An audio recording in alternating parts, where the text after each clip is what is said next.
you're going to get all of this. You know, I am unfiltered. And that might be a problem, but I'm sure we'll sort ourselves out. But I'm really, really excited about seeing things that people don't get to see on television. This is almost like the unscripted version of Big Brother, where we bring you guys highlights, weekly highlights. So I'm looking forward to them messing up. I'm looking forward to them creating drama, because that way my show gets even more interesting. I'm looking forward to tears, to laughter, to those nightclub events, you know, the Saturday Night Live on Big Brother, which is one of my favorite. Looking forward to them drinking and misbehaving, fighting themselves, loving on themselves, because that way we get a lot to talk about. Bisola, because everybody in my household got me to fall in love with her. My cook is her biggest fan. Like, when she came out of the house, they actually met. Bless Bisola, she was very, very, very, very kind to do that. But yes, so everybody in my house, they would use all their money to vote for Bisola to stay in the house. I just loved how real she was.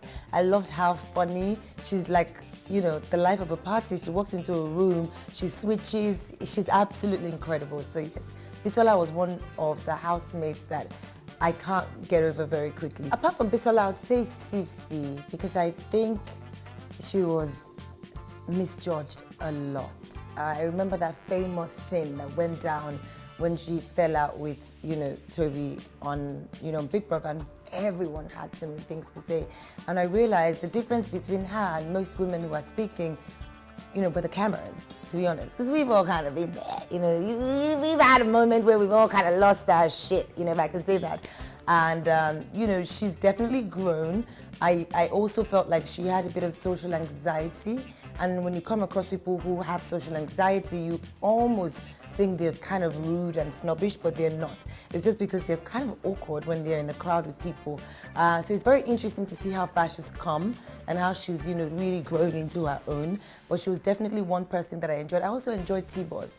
I just love the fact that she could be like, the guys in this house are not on my level, you know? Like, I get people who give me like 200 and I don't know, I can't remember how much it was, but she was entertaining, you know? So definitely Sisi, Bisola, T-Boss, Tata was entertaining as well, you know?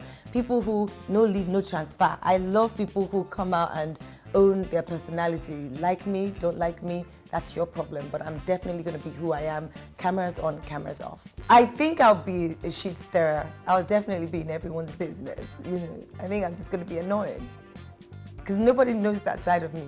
You know, I think I'll hide people's stuff.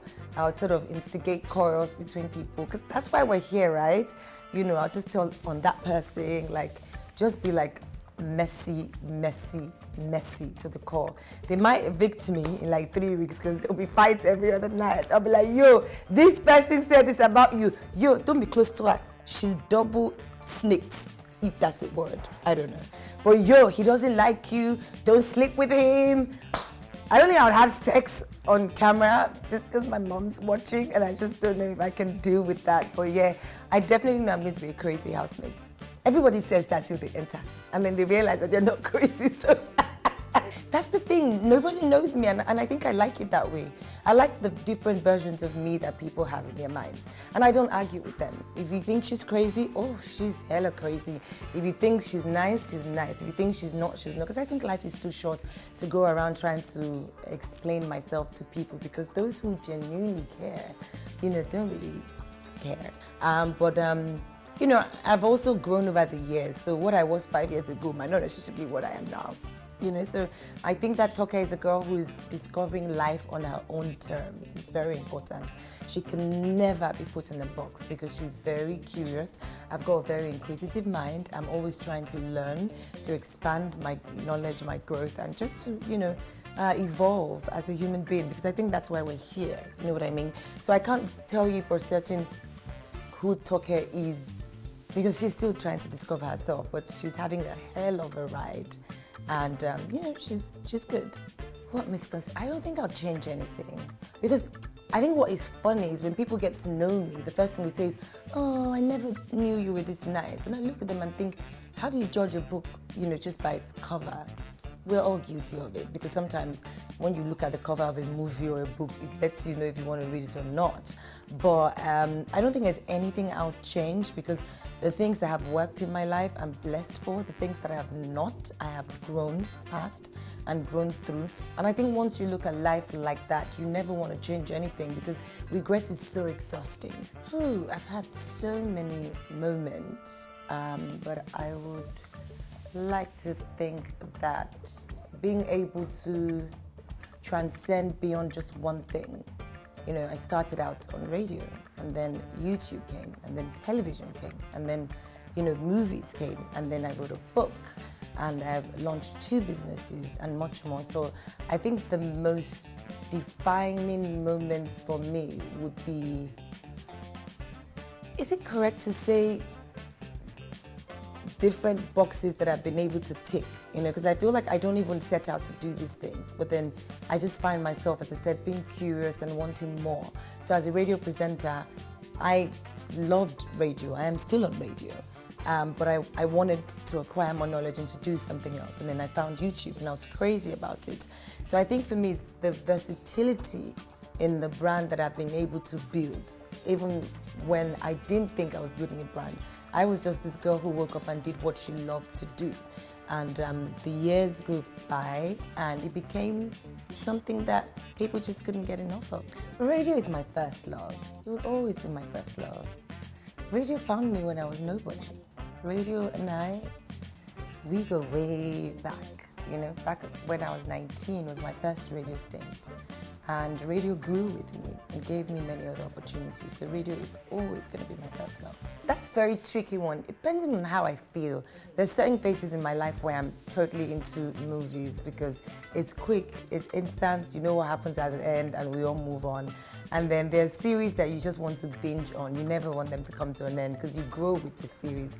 You have the cast as part of your... So if you come on my playlist, you'll definitely see action movies. I am such an action movie girl. I talk about Fast and Furious, Black Widow.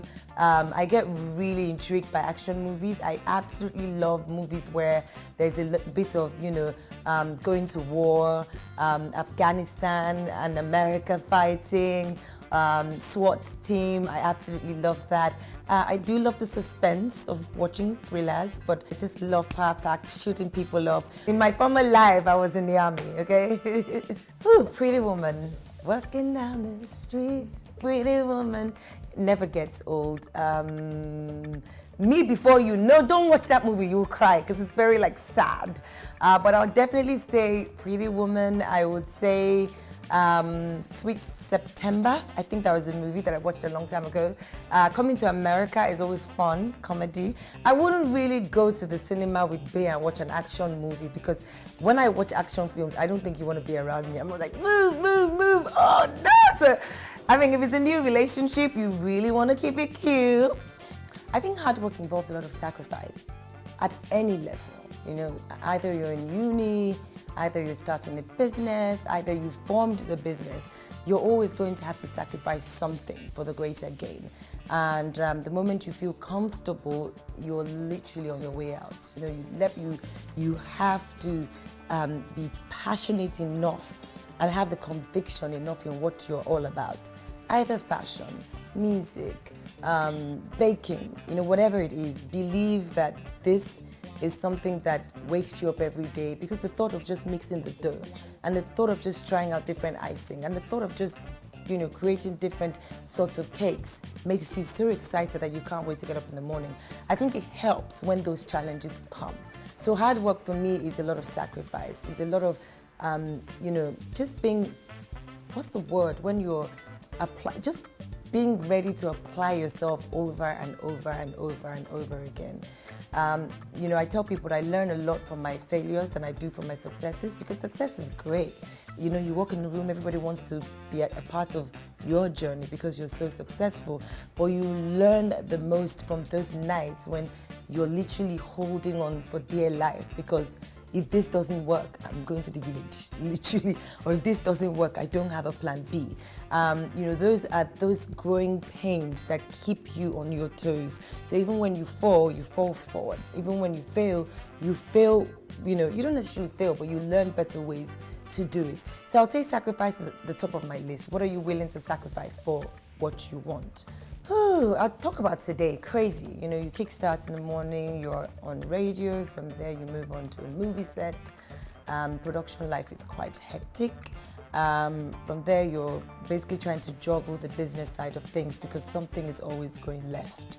As a business owner, something is always happening, you know, and as you're doing that, you're off to shoot a commercial and do a photo shoot for DSTV.